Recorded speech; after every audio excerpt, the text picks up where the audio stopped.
2012 жыл Жібек пен Заңғар Пекин қаласында оқуға түсті. 2013 жылы екі кішкентай ғана өмірдің ащы тұщысын көрмеген 17 жасар жас бүлдіршіндер бір-бірін кезіктірді, бірақ ол кезде бір-бірін жақтырған жоқ. 2014 жылы қайта бір-бірін жолықтырып, 15 наурыз күні Заңғар Жібекке ұсыныс жасады.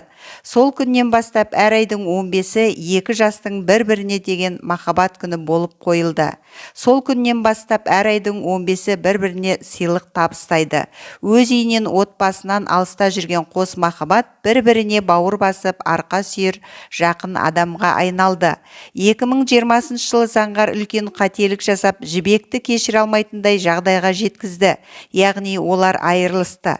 2021 жылы жасалған қателікпен айырылысуды сынақ деп түсінді. Себебі ол сынақтан олар өтпей, бір-біріне олар қаншалықты керек екенін, махаббат қарым-қатынасты қалай бағалау керек екенін түсінбеуші еді.